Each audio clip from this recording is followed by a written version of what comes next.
Automotor and Sport, the German publication, have reported that there's conversations around potentially banning DRS for qualifying, which would, again, the Red Bull DRS advantage is something that's clear, that's been talked about loads, that they have kind of this, extra level of efficiency that they can bring from dropping their DRS. Yeah.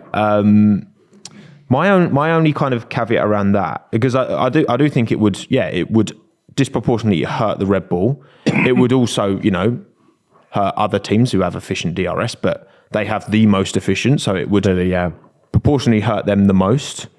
But I think, does anyone remember Monza 2019? All of the shenanigans trying to get over the line. All I'm saying is that if there's no DRS, then the power of the toe is so much even more prevalent. Yeah. I think the power of having 2 cars in Q2 and 2 cars in Q3, because then teammates can work together. I think that is, I like that side of it, because then it's more, okay, but it's really, so, Checo not getting to Q3 5 sessions in a row would hurt Max more, because he wouldn't be able to necessarily work with a teammate to make sure, all right, we'll have one run with you ahead, one run with you ahead, and we'll alternate between races, whatever. But I do think, I just hate, that's one part of Q1, Q2 for qualifying I hate, is this whole, like, people battling for to not be the lead car, and then you get like Monza 2019, which was hilariously bad. Where you had like a glug of like 8 cars in Q3. And just no one made it. No one made it to the line. Nico Hulkenberg locked up at doing about 40 miles an hour, locked up and just went straight because he didn't want to be in front. And then it was just like, like you say, half of them made it, half of them didn't. That's my caveat about banning DRS. But I do think it would reduce Red Bull's advantage. So I don't know where I sit. Where would you sit with that? See, I've always been one of those people when it comes to qualifying. I've been like, I don't think there's any point yet in having the DRS zones in the same place they are for the race. I say just either you can use it anywhere or don't use it at all. There's always been my kind of stance with that. I don't feel crazily passionately about it, but I think you're right. The only concern I would have is that you do end up with those trains, or that whoever's at the front of a train, it just immediately isn't going to get a good time on the board.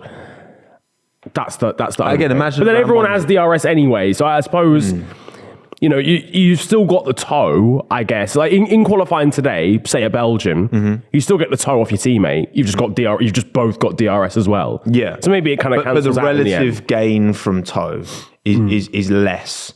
Because you are, like, it's proportionate. You're going faster anyway. What was it? When, old Top Gear, when Clarkson was driving the Veyron. Maybe, I think it was when James May drove the Veyron and he maxed it. And he was saying about, like, to get, to go from 0 to 200 takes so many horsepower. But then to get an extra 10 horsepower, it takes proportionally way more. Because, like, air resistance as you're going quicker. So if you're, and I think as well, like, if F1, I think part of F1 seeming more like sustainable, like, purposefully, pushing a bigger hole in the air and going slower ultimately kind of goes somewhat against that, because I think in an ideal world for me, for qualifying, you just have access to DRS whenever you want it. You don't have the zones, because then that's the quickest the car's going to go.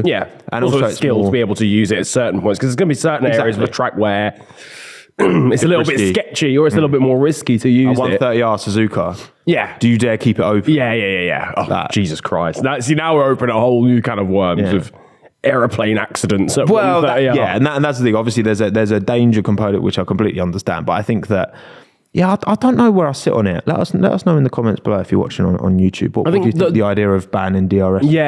Or whether to just because it would hurt Red Bull more so than, and we've talked about this in the past. Like, there doesn't seem to be a clear way of like nerfing the Red Bull, like there was with cutting the floors. But maybe this could loads of little things. But then qualifying, like, they're not dominant in qualifying anyway. Well, no, Sergio Perez isn't dominant in qualifying. But again, the gaps Max has got, like, he's not dominant. Like, Lewis beat him, like Charles beat him both Baku sprint and main race. True. The gaps are typically, like, even Silverstone, it was like a couple of tenths. I think they've got a couple of, a tenth to 2 tenths with Max in hand most qualifying sessions. But I wouldn't call that dominant. And either way, even if you nerf them slightly in qualifying, and you've got, oh man, Max is starting second. He's still going to win anyway. Yeah. Do you know what I mean? Like we started sixth. It was sixth, wasn't it, Spa? And you could start anywhere, realistically. You could start in the Netherlands, and I would have been like, yeah, he's probably going to win the Belgian Grand Prix. He still had a whole pit stop in hand. And was like, oh, can I pit? Because it's fun. And GP was like, no. That was so funny. That was such a violation as well, by the way.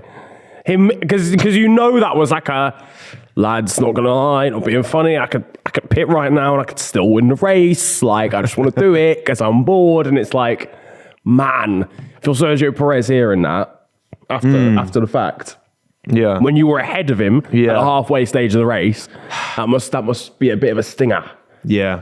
I think it's a matter of, again, we've talked about this loads with Sergio. Like he just kind of has to accept that he's not the guy to beat Max. I think, Max is driving at this insane level, and he has this, massive influence within the team. Yeah. And rightly so. Like, of course. In the same way that Lewis has built a massive influence within Mercedes doing what he did, and Bottas would occasionally get close towards the start of the year, but that was always going to be that was always going to be Lewis's champion. So I think that I'm not convinced,